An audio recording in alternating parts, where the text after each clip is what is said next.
Well, friends, I'm JD Simo, and I'm in a pretty special location. I am in the Monterey, California Fairgrounds Arena. It is virtually completely unchanged. And this is the site, and in particular, that stage right there, is the site of the 1967 Monterey Pop Festival. Right there. Look at this place. So this is the infield. Everything is just untouched. I'm up in the grandstands right here, and as you can see, I mean, it's all, old wooden benches and very old seats that are numbered, and just amazing. But that's the stage, and in particular, like right there is where Hendrix set the world on fire and his guitar. Let's talk about the Monterey Pop Festival for a minute. By the way, I'm here in Monterey with Chris Isaac and the boys. We're doing a private show in the middle of this tour. Let me do this so that's like right over my shoulder. How's that? All right. So I had to, and our hotel is just across the street. We're staying very close to here. And so I walked over here, and there's not a soul in sight. And the gate was wide open. I love it when stuff like that happens. So I figured I'd sit here and smoke with the gods. I sure hope you're all well out there. I sure am. So the Monterey Pop Festival. So there were two, I'm going to try and truncate this so this isn't like a super long video, but in the 50s and 60s, to my best recollection, there were two big jazz festivals here on the West Coast. There was the Monterey Jazz Festival, and then there was the Hollywood Bowl every year.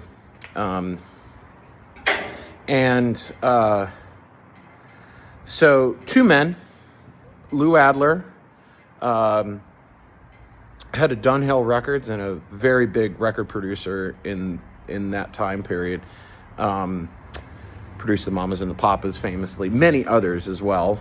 And also I think he was either dated or was married to Shelley Fabares. Remember her? She was in a couple of Elvis movies, and she had a hit record. I think was it Johnny Angel? I can't remember. Anyway, him, important hip Hollywood dude, and John Phillips, the leader of the Mamas and the Papas, decided that they wanted to try and organize a pop festival, because the growing trend was moving that direction. So John was, John and Lou both were very well connected in the music business and friends with all the muckety mucks and all the cool people. And they also brought in Derek Taylor, who, Derek Taylor was the publicist, the press man for the Beatles, essentially. So he knew some heavy people. So they arranged this, and initially they were going to do two concerts. They were going to do one here in Monterey, where the Monterey Jazz Festival took place, and they were going to do one at the Hollywood Bowl. And I think they ended up, the Mamas and the Papas at least ended up doing the Hollywood Bowl, but I don't think it was anywhere near kind of like a festival. I can't remember. This is all going from my useless knowledge memory. But at any rate, they secured some really big acts, friends of theirs, Simon and Garfunkel, the Byrds, Buffalo Springfield, and the Animals, the new formed Animals that Eric Burdon had just put together, a bunch of others. But the big thing is it was the first international showcase for several very important artists. One, Ravi Shankar. It was his first it may have even been his first performance in America. I can't remember. But just crazy. And then they decided to highlight, because Monterey's so close to San Francisco, obviously, to have sort of the cream of the crop of that scene. Most importantly, like the Jefferson Airplane, who were just scoring hits in '67 with White Rabbit and Somebody to Love, off their first record, Surrealistic Pillow. The Grateful Dead, which were, I guess, about a year and a half old at that time. And Country Joe and the Fish, and Janis Joplin, and the Big Brother and the Holding Company. And famously, a little side note, Lou and John arranged for this all to be recorded and filmed and turned into the movie Monterey Pop. So Janis played her afternoon set on Friday or Saturday. I think it was Saturday afternoon. But they weren't filming yet. And there's multiple different versions of the story. One being that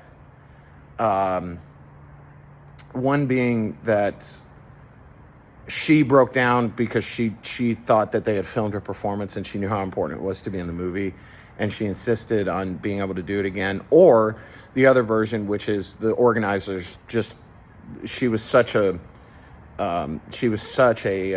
success that they had her come back on Sunday so that she could be filmed and do a truncated, like, shorter set on Sunday afternoon to be filmed, which is what you see in the movie. And then in addition, the other big firsts, you have Otis Redding. Jerry Wexler pushed really hard for Otis to get on the bill.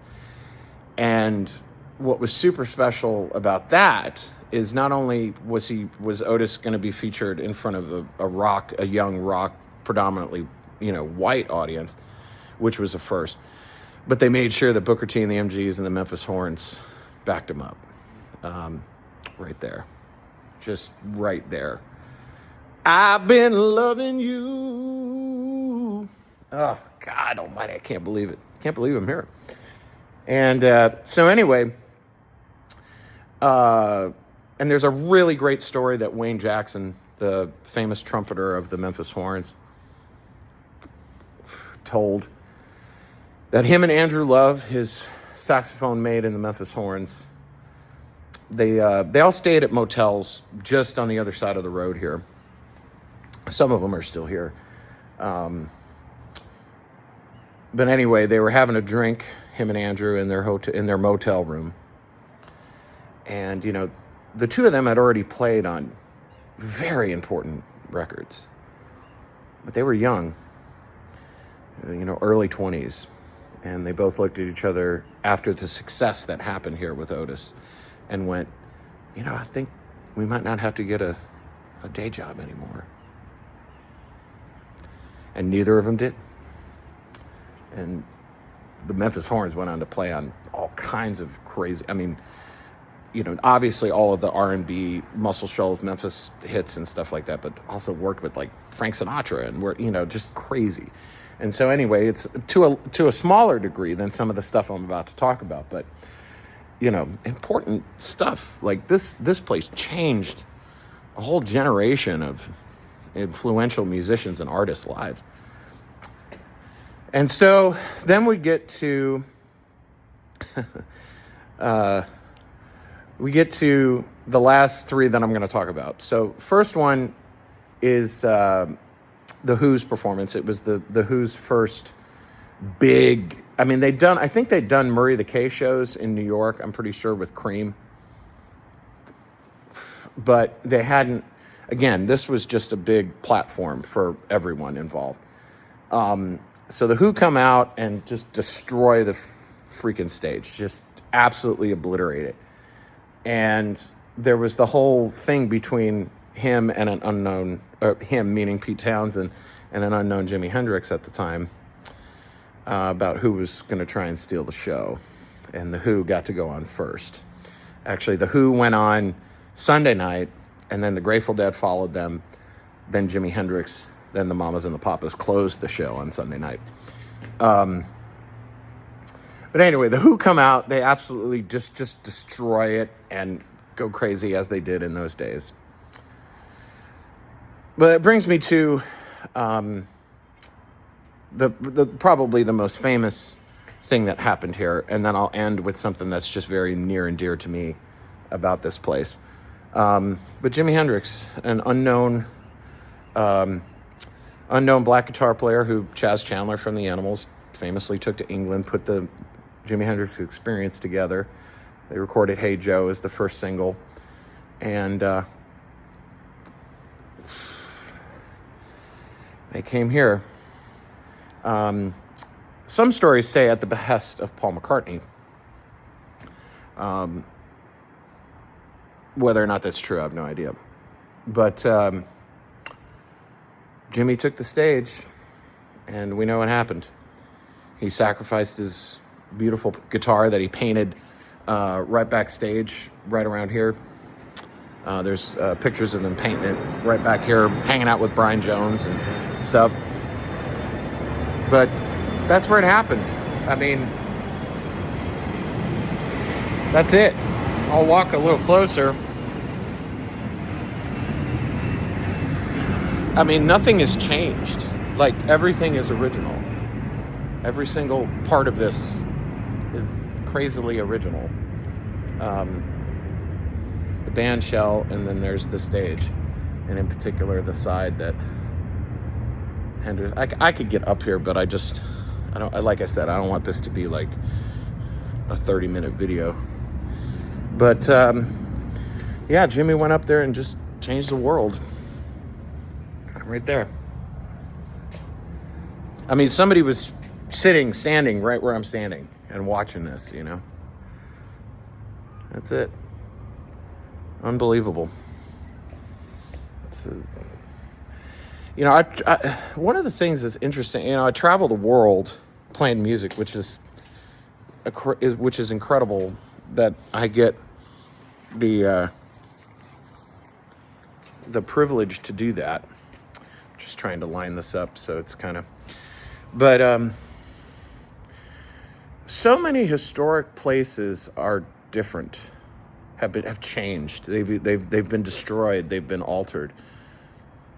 Few, I mean, there's a handful, you know, like Royal Studios in Memphis, or Sun Studios, or Abbey Road, or I mean,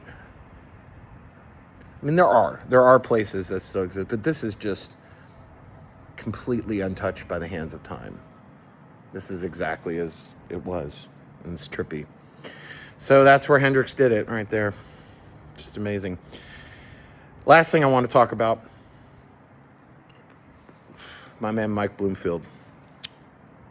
This was to be the first performance of his supergroup he put together, the Electric Flag.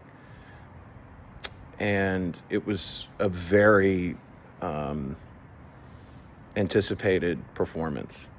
Bloomfield was, at the time, the guitar hero, from playing with Bob Dylan and playing with the Paul Butterfield Blues Band, who also played on this show, incidentally, right before the Electric Flag. But, you know, the Beano record came out with Clapton, and the first two Paul Butterfield Blues Band records came out with Mike Bloomfield playing guitar, and then the Bob Dylan record, Highway 61, comes out, and obviously Newport, where Dylan went electric with Mike playing. Mike was the dude, you know? And so there's great photos backstage here of Jerry Garcia and Jimi Hendrix and Brian Jones and Yorma from Jefferson Airplane, and all hanging with Mike. Like, Mike was the guy to hang with, you know. He was the dude. And the Electric Flag played a great set. you know. But unfortunately, it was a bit overshadowed by Jimmy the Fox, by Jimi Hendrix, and by Otis, and by Janis. You know, whatever. I love them all, and all of them have been huge influences on me. But needless to say, Mike Bloomfield and Hendrix, that's about as good as it gets for me. But nonetheless, I just wanted to share this with you. I can't tell you how grateful I am to get to do what I do. I turned 40 this year, and all I've ever done is play guitar for a living. I've never had a job other than playing guitar. Now, that doesn't mean I don't know what it's like to be very poor, because I do. But I just can't believe that I get to do what I do, and a lot of gratitude, because I get to see stuff like this for, you know, just my hotel's right there. Yeah, let me walk and see where Monterey Pop was. So anyway, it's funny, my buddy Luther Dickinson just texted me, and incidentally, back in 2017 for the 50th anniversary of Monterey Pop, Luther got to play here. That dog. A more deserving person I don't know of. But there's some good clips of Luther playing here for the 50th. Amazing.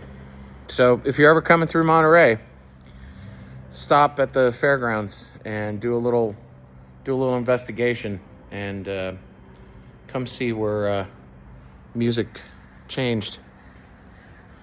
The world changed, really.